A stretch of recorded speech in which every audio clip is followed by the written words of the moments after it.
이에 반해서 범여권 의원들은 이날 추 장관을 향해서 칭찬 릴레이를 이어갔습니다. 최근 법무부의 입장문 초안을 SNS에 올렸다가 여러 가지 의혹을 사고 있는 최강욱 열린민주당 대표의 지원 사격이 눈에 띄었다고 합니다. 한번 들어보시겠습니다.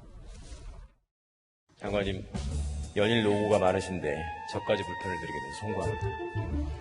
과거 장관들은 검찰의 이익을 지키는 데 앞장서줬는데 특히 민주화된 정부에서의 장관님들은 국민의 이익을 지키기 위해서 앞장서시다 보니까 저항한다는 비판을 하시는 분도 있습니다. 공감하십니까? 네, 그렇습니다.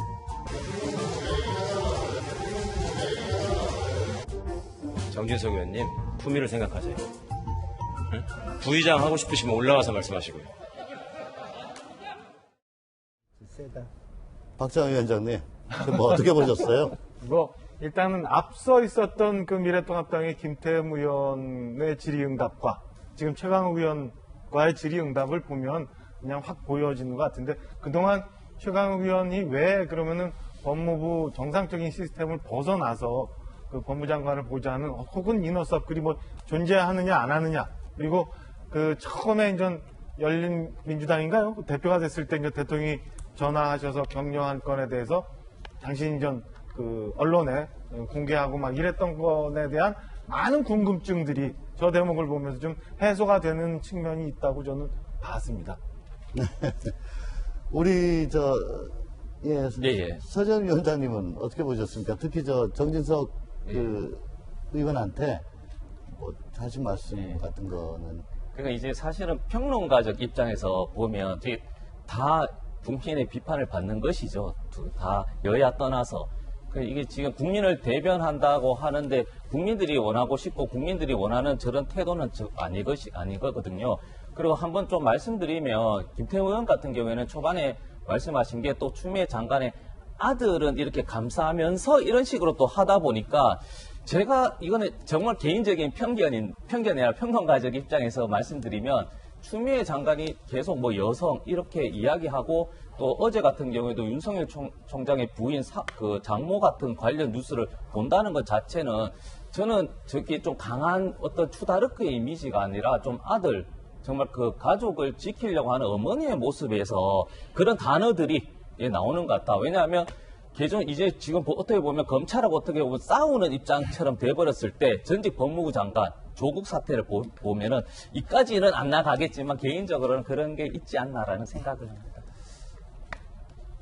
네, 한편 박성중 통합당 의원 질의 과정에서는 욕설까지 나오기도 했답니다. 한번 들어보시겠습니다. 한간에 기회는 문재인처럼, 과정은 조국처럼, 결과는 윤미향처럼, 대출은 이상직처럼, 지시는 추미애처럼, 대답은 김현미처럼, 뻔뻔하려면 최강욱처럼, 이런 말이 유행하고 있습니다. 제 말이 아닙니다. 글쎄, 본회의장에서 지금 XX 한 걸로 봐가지고 이제 좀 욕설을 한 것 같은데, 욕설이 직접 나오는 건 참 불편합니다.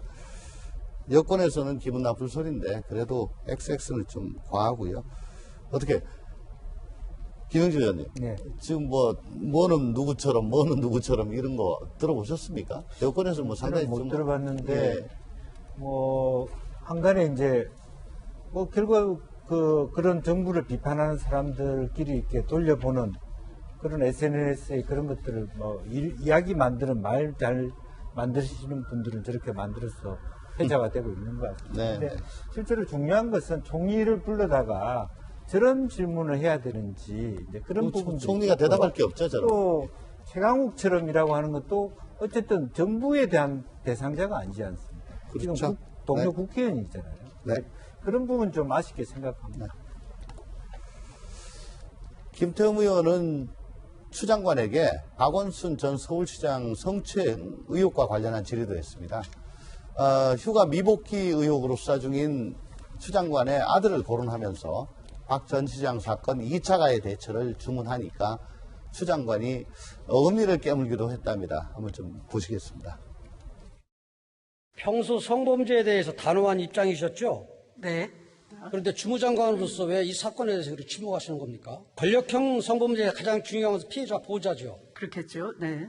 그런데 지금 박 시장 지지자들부터 이 피해자가 2차 가해를 받고 있어요. 그리고 며칠 전에 장관님이 아들 문제에 대해서는 내 아들 신상 문제에 대해서 더 이상 거들이지 말라고 아주 세게 말씀하시던데 이런 때 2차 가해자들한테 아들 문제처럼 좀 강력 대처해야 하는 거 아니에요? 이 주무장관으로서. 제 아들은 아무 문제가 없고요. 그죠. 질의에도 금도가 있다라고 생각을 합니다.